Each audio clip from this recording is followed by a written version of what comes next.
అవును, మా గ్రామ ప్రజలకు ట్రాన్స్ఫర్ అంతకుముందు ఇళ్లలో ఉండే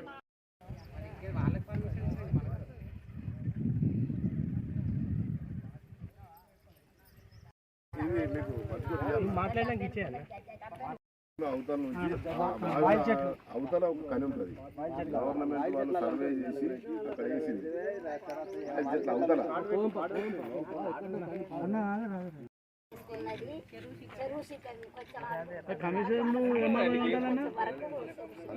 పోరాడతాం, ముందుకు నడుస్తాం. మేము ప్రజల కోసమే ఉన్నాం కాబట్టి ప్రజల పక్షాన్నే న్యాయం ఉన్నది ఇక్కడ మేము ఉంటాం కాబట్టి ప్రజల పక్షాన్నే ఉంటాం కాబట్టి దేనికైనా సిద్ధమే ఉంటాం. ఇలాంటి నాయన చెరువుకు సంబంధించిన భూమి మరి కొంతమంది అధికారులతోని కొంతమంది నాయకులు మరి కబ్జా చేయడం జరిగింది. మరి ఎంతో కాలంగా మరి ఇక్కడ ఉన్న నివసిస్తున్న ప్రజలకు ఎంత ఇబ్బంది అయినా కూడా కనీసం అందరికెళ్ళి ఒక కాలు కూడా కట్టని అనేటువంటి ప్రభుత్వము మరి ఈరోజు ఈ కబ్జా చేసిన భూములు ఒకరి చేతుల నుంచి ఒకరి చేతులు మారి ఈ రోజు ప్లాట్లు పెట్టడం జరుగుతుంది. ఇది ఎంతవరకు కరెక్ట్ అని అడుగుతున్నాము. మేము ఎంఆర్ఓ ఆఫీస్లో కూడా చెప్పడం జరిగింది. ఇంతవరకు కూడా వాళ్ళు మరి ఎలాంటి స్పందన లేకుండా ఉంది. మున్సిపాలిటీ కూడా మేము ఒక అప్లికేషన్ ఇవ్వడం జరిగింది. మరి ఈ ప్లాట్లు పెట్టడం వల్ల ఎవరు నష్టపోతారు అనేది ఒక్కసారి మనం ఆలోచించుకోవాల్సిన విషయం. ఎందుకంటే కబ్జాదారులు ఒకరి చేతుల నుంచి ఇంకో చేతులకు మారుతుంది. కానీ ఈ ప్లాట్లు పెట్టడం వల్ల సామాన్య ప్రజలు వాళ్ళు కష్టం చేసుకుంటూ ప్రతి రూపాయి పోగు చేసుకుంటూ ఒక ఇల్లు దేవాలయం లాంటి ఇల్లు నిర్మించుకోవడం కోసమే ఈ ప్లాట్ కొనుక్కోవడం జరుగుతుంది. మరి అది కొనుక్కున్నాక మళ్ళీ ఎవరు నష్టపోతారనే దాని మీద మేము స్పందించడం జరుగుతుంది.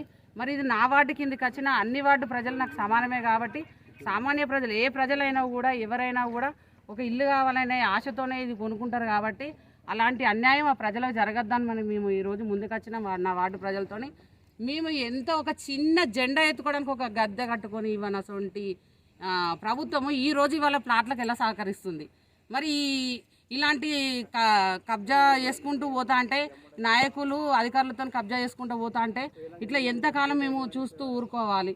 మనం ప్రజలకు న్యాయం చేయాల్సిన వాళ్ళమే అన్యాయం చేస్తూ ఉంటే ఎట్లా ఈ న్యాయం జరుగుతుంది, మిగతా ప్రజలు ఎలా స్పందిస్తారు, మళ్ళీ వాళ్ళందరూ వచ్చి ఎవరి మీద పడతారు. ఈ ప్లాట్ కొన్నాక వాళ్ళకి అన్యాయం జరిగినాక మళ్ళీ వాళ్ళు ఎవరి దగ్గరకు వస్తారు. దాని మీద మేము ఈ ప్లాటు ఎట్టి పరిస్థితుల్లో ఇప్పటికైనా కూడా అన్ని డిపార్ట్మెంట్ వాళ్ళు జిల్లా కలెక్టర్ గారికి కూడా నిన్న మేము సోమవారం రోజు ప్రజావాణిలో మరి అప్లికేషన్ ఇవ్వడం జరిగింది. వాళ్ళు కూడా స్పందిస్తామని చెప్పడం జరిగింది. ఇరిగేషన్ డిపార్ట్మెంట్ వాళ్ళకు కూడా ఇవ్వడం జరిగింది.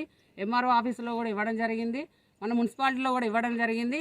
మరి ఈ అధికారులంతా స్పందించి మరి మన ప్రజలందరికీ న్యాయం చేస్తారని ఒక నమ్మకంతో ఇవాళ మేము ప్రెస్ మీట్ ద్వారా తెలియజేస్తున్నాం. నా వార్డు ప్రజలు కూడా అదే ఆందోళన చెందుతున్నారు. మరి ఇలాంటి కబ్జాదారులకు మరి ఇలాంటి భూములు ఇట్లా గవర్నమెంట్ భూములు కబ్జా చేసుకుంటూ పోతే మరి ఈ ప్రజలు చూస్తూ ఊరుకుంటారా? ఒక్కసారి ఆలోచించాల్సింది. అన్ని విధాల ప్రజలు నష్టపోవద్దనే మేము ముందుకు రావడం జరుగుతుంది. ఎట్టి పరిస్థితుల్లో కూడా ఈ ప్లాట్లు అమ్మడం జరగదు. కొన్న వాళ్ళు మాత్రం చాలా ఇబ్బంది పడతారు. అందుకు ప్రజలు ఆలోచించి ప్లాట్ కొనాలా వద్దా అనేది ఆలోచించండి.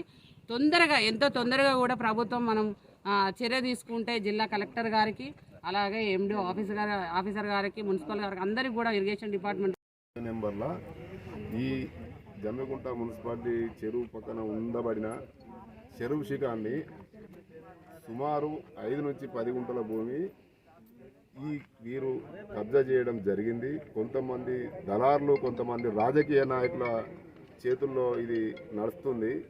దీన్ని దయచేసి నేను కలెక్టర్ గారికి ప్రజావాణిలో విన్నవించుకోవడం జరిగింది. అదే కాకుండా ఐబీ వాళ్ళకు కూడా దీన్ని వచ్చి ఇది బఫర్ జోన్ కిందకి వస్తుంది అని చెప్పి వాళ్ళు కూడా చెప్పడం జరిగింది. వాళ్ళు కూడా వచ్చి బఫర్ జోన్ కిందకి వస్తుందా అని 2 రోజులలో వచ్చి వాళ్ళు క్లియర్ చేసి మాకు సర్టిఫికేట్ కూడా ఇస్తామని చెప్పి నిన్న కలెక్టర్ ముంగానే హామీ ఇవ్వడం జరిగింది. అదే కాకుండా 13వ తారీఖు నాడు మన జమ్మికుంట ఎంఆర్ఓ గారికి నేను వినతి పత్రం ఇవ్వడం జరిగింది. ఆయన కూడా నేను సర్వేర్ను పెట్టి కొలిపించి చేస్తా అన్నారు. అంతేకాకుండా కమిషనర్ గారికి కూడా నేను లెటర్ పెట్టడం జరిగింది. కమిషనర్ గారు వెంబడే లెటర్ మీద స్పందించి ఆ లెటర్ మీద రిజిస్టర్ ఆఫీసర్ గారికి లెటర్ పెట్టి ఈ 808/B/Eలోని భూమిని రిజిస్ట్రేషన్ చేయకూడదని చెప్పి లెటర్ పెట్టడం కూడా జరిగింది. ఇవన్నీ మేము చేసుకుంటూ వస్తున్నాము. దేనికోసం అంటే మా పక్కన ఉన్న మా ఏసీ కాలనీ ప్రజలు ఇది కాంపౌండ్ వాల్ పెట్టడం వల్ల మొన్న వర్షాలకు మొత్తం ఇండ్లు కూడా మునిగిపోయినాయి. దానివల్ల మేము దీన్ని ముంగడికి వచ్చి సాధారణ ప్రజలు ఇందులోని బాగా నష్టపోతుంటారు కాబట్టి మేము ముందడికి వచ్చి ఈ ప్రజల కోసం మేము ముందుండి చేస్తున్నామని మేము విన్నవించుకుంటున్నాం.